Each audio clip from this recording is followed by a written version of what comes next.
Today we're making these cute little magnets from miniature watercolor paintings.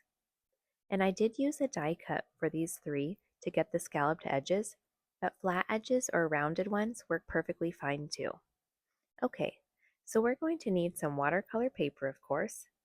I had cut some down to size for a previous project using a paper cutter, and I'm actually just going to be using the scraps for my magnet. And I would say anywhere from 1 to 2 square inches is a good size. And you'll need a piece of colored cardstock. Any color can be used, and this will be your base, cutting it slightly larger than the size of the painting so that you have a nice border showing.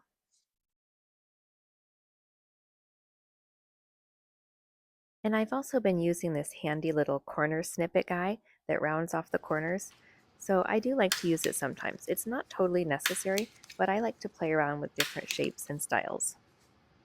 And I'm guessing some of you have some corner punches or some fancy scissors that would be perfect to create some variety here. And I will also be using a hole punch, some small brads, glue, and magnets with adhesive backing. And if you don't have a hole punch and brads, no worries. That's what the glue is for. And these magnets, by the way, are super affordable. I think I bought a pack of 20 for about $3. Okay, so earlier today I used a micron fine liner for these little mini drawings. And now I'm going to paint a few of them so that we can make some magnets together. And I was thinking I might tape the edges here, but I actually don't think it's going to be necessary since I'm only going to be doing a really light wash here. And I like to leave some white streaks so that the water has a little bit of movement to it.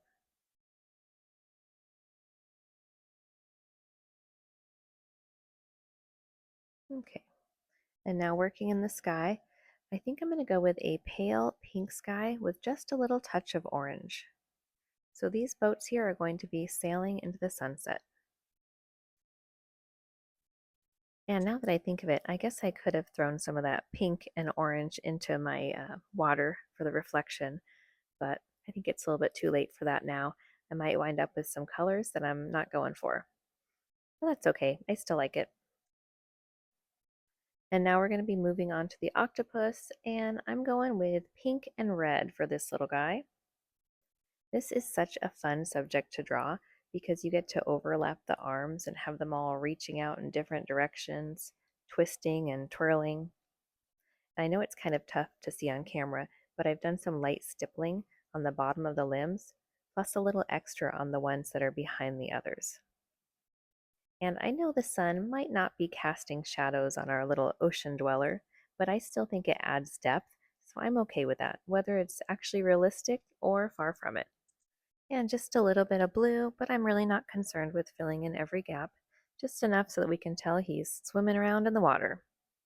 Okay, so I think the bird is going to be the last one I'm going to paint here. And we're not going to do anything fancy, just a basic little blackbird. And I think this is such a great project for those days where you want to do something creative, but you're not motivated enough to take on a full painting, or maybe you just don't have enough time for anything else. I know that for me, some days I just can't seem to wrap my brain around anything serious, and it's these quick little fun projects that I turn to.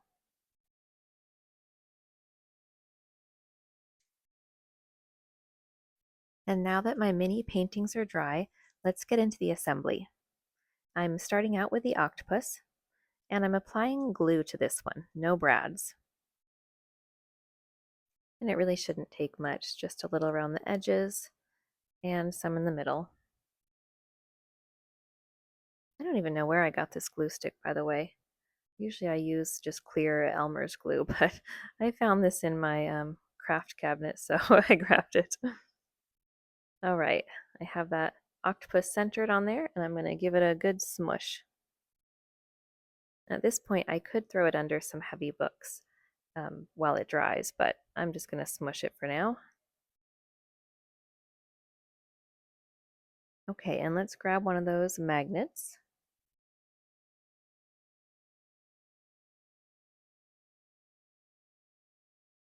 And these are so handy, by the way.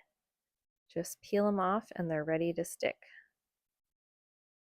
Centering once again, and another smush. All right, isn't that cute? And for the blackbird, let's use the brads. So I'm going to grab my hole punch, and I'm pretty sure I need the smaller size here. Let's hope this is correct.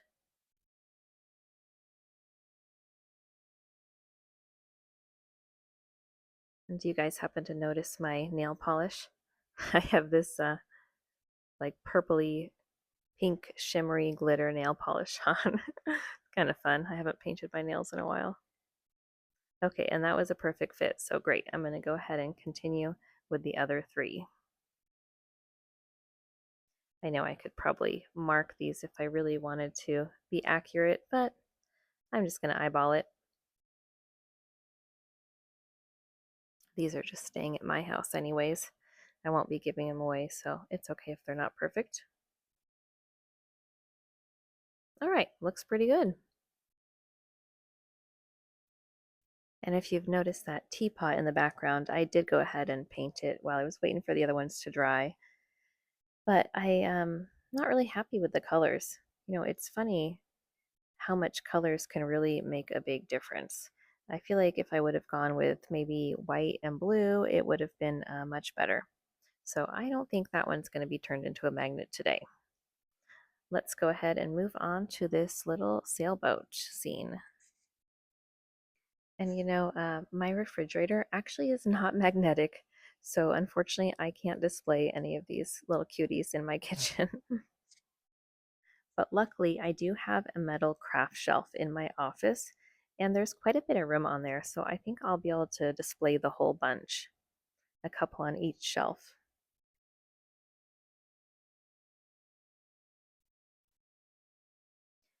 The final smush of the video.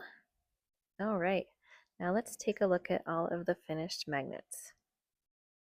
I have to say, those sailboats have to be my favorite. Yeah. And the octopus is pretty cute too. But yeah, the sailboats would definitely have to be my number one pick. What do you guys think? Well, I hope you enjoyed this little project, and let me know in the comments. Will you be turning your mini paintings into magnetic masterpieces? That was a bit of a tongue twister. Thank you so much for watching, and I'll see you next time.